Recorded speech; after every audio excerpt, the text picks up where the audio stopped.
देखिए बेटा, for each process find out, तो हर प्रोसेस के बारे में आप बताते जाइए। आइडियल गैस है, ठीक है ना, कुछ नहीं लिखा हुआ तो ये मैं सोचना बताया नहीं हमें क्या, वो सिस्टम हमेशा ही आपका आइडियल गैस है इसमें, ठीक है।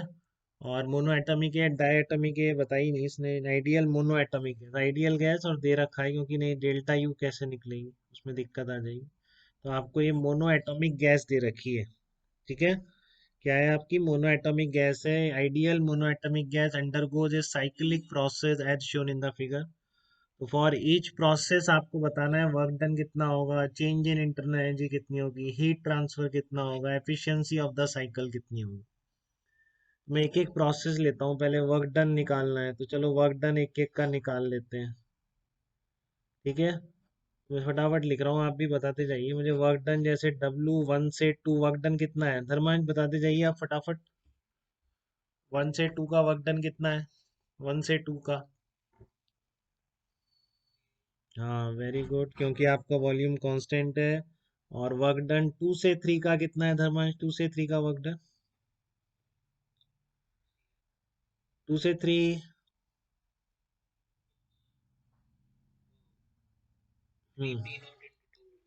हाँ, 3 P0 into change in volume, तो 2V0 - V0, ठीक है बेटा। हाँ तो कितना आ जाएगा, 3P0 V0 आ जाएगा, कोई तकलीफ नहीं यहाँ तक, बिल्कुल स्मूथ चल रहा है, ठीक है। और 3 से 4 कितना बोलेंगे धर्मांश आप, 3 से 4 वर्क डन 0। और W4 to 1 वर्क डन कितना होगा, बताओ। नेगेटिव होगा एक, तो ये क्लियर है, कितना आएगा, -P0 V0 आ जाएगा, कोई डाउट नहीं है बेटा एकदम, ठीक है। ये वर्क डन की कहानी हो गई, ए पार्ट हो गया। बी पार्ट में क्या पूछ रहा है, चेंज इन इंटरनल एनर्जी। तो डेल्टा यू 1 से 2 का कितना होगा, बताओ। 1 से 2 का डेल्टा यू कैसे लिखें, 1 से 2 का डेल्टा यू कैसे लिखेंगे, एनसीवी से लिखेंगे, देखो मैं कैसे लिख रहा हूँ। NCV final minus initial temperature, मतलब T2 - T1, बोलो यही होगा, NCV T2 - T1। अब आप ऐसे लिख लिया करो, देखो इसको ऐसे लिखा करो, इसको हो गया 3R/2 लिख लो इसको, क्योंकि आइडियल गैस की मोनो एटॉमिक बोला है आपको पता है, 3R/2 होती है। और T2 - T1 को ऐसे लिख दो, ठीक है। अब आप क्या करो, इसको 3/2 को तो ऐसे ही रहने दो, इस NR को अंदर ले जाओ, तो NR T2 - NR T1 बन जाए, ठीक है। तो NR T2 कितना हो जाएगा, अपने आप P2V2 हो जाएगा कि नहीं है, क्योंकि आप प्रेशर वेशर पता है ना बेटा, प्रेशर, ये आपका क्या हो जाएगा, P1 है, ideal gas equations.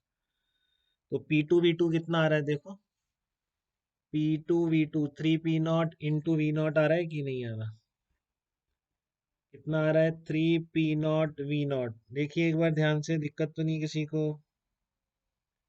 -P1 V1 कितना आ रहा है, P0 V0 आ रहा है, ठीक है। तो 2P0 V0 होके कट जाएगा, 2 से ये आंसर कितना आ जाएगा, 3P0 V0 हो जाएगी, ये इंटरनल एनर्जी चेंज है,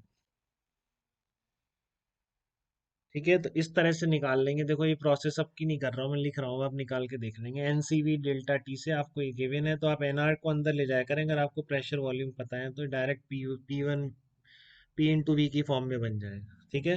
तो सिमिलरली आप बाकी की करेंगे, तो डेल्टा यू 2 से 3 कितना आएगा आपका, 9P0 V0/2 आना चाहिए, ठीक है। और उसके बाद 2 से 3 हो गया, 3 से 4 का कितना आना चाहिए, डेल्टा यू 3 से 4 का आएगा, -6P0 V0 आएगा, ठीक है। और आपका लास्ट में डेल्टा यू 3 to 4 4 to 1 का कितना आ रहा है, -6P0 V0 आ रहा है, ये जीरो आना चाहिए बस, ये इंपॉर्टेंट है, ठीक है ना। पूरा सम जीरो आना चाहिए, अगर कहीं सम जीरो नहीं आ रहा है तो कहीं ना कहीं कुछ गड़बड़ हुई है। -6P0 V0, ये 4 to 1 का है, -3P0 V0/2, -3P0 V0/2,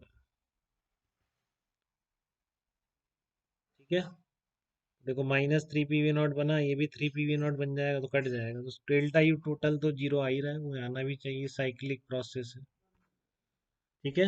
C part क्या है आपका, हीट ट्रांसफर पूछ रहा है आप।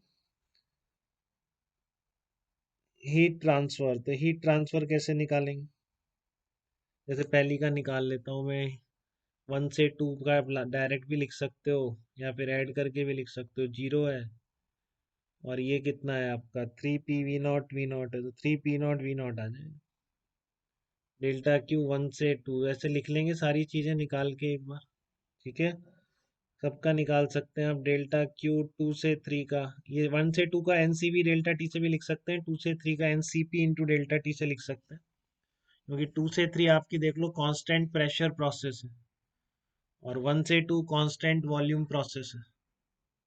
ठीक है, 3 से 4 फिर कांस्टेंट वॉल्यूम है, फिर कांस्टेंट प्रेशर है। तो आप एनसीवी और सीपी से ही डायरेक्टली सारे लिख सकते हो। ठीक है, बस किस में पॉजिटिव आएगा, किस में 15 p0 v0/2, और डेल्टा क्यू आपका 3 to 1, 3 to 4 कितना आ जाएगा, ये आ जाएगा -6 p0 v0, और डेल्टा क्यू 4 to 1 आ जाएगा आपका -5 p0 v0/2 आ जाएगा। -5 p0 v0/2 आ जाएगा। ठीक है, तो आप एफिशिएंसी अगर निकालेंगे तो वर्क डन तो टोटल ले लो, कितना आएगा, 2 जीरो होगा, इनको ऐड करो, कितना आ रहा है, 2 p0 v0 आ रहा है टोटल वर्क। देखो 4 वर्क लिखे थे ना आपने, टोटल कितना आ रहा है इसका, 2 p0 v0 आ रहा है, तो ऊपर तो टोटल वर्क आ गया, नीचे केवल पॉजिटिव हीट, पॉजिटिव ये दोनों ही है, तो ये 21 p0 v0/2 आ जाएगी। ठीक है, तो एफिशिएंसी कितनी आ जाएगी इसकी, 4/21 आ जाएगी। 4/21, अगर एफिशिएंसी परसेंटेज में चाहिए तो ठीक है, इंटू 100 कर दें। एफिशिएंसी इन परसेंटेज तो 4/21 इंटू 100 कर दें। ठीक है, अपने आप आपको परसेंटेज में मिल जाएगी, 400 / 21, 19.047, इस तरह से कुछ परसेंटेज में एफिशिएंसी मिल जाएगी। तो इस तरह से साइक्लिक प्रोसेस का वर्क डन, और ये सब अब कितना आप जल्दी कर पाते हैं उतना एग्जाम में अच्छा कर पाएंगे इसमें। ये क्वेश्चन काफी लेंदी भी हो जाते हैं, 4 प्रोसेस पूरा साइकिल बना दिया और सबका पूछ लिया। ठीक है, तो उसको स्पीड अप करने की कोशिश करें, जितनी जल्दी आप शॉर्ट कर सकते हैं। Delta U equal to NCV delta G से फटाफट हीट एनर्जी देखिए। अब साइकिल में कभी वर्क निकालना है तो W1 सब ऐड करके मत चक्कर में पड़ जाइए। बहुत बार ऐसा होगा डेल्टा क्यू बहुत इजीली निकल जाएंगे, तो साइकिल में डेल्टा यू 0 होता है, तो वर्क डन आपका फटाफट निकल जाएगा।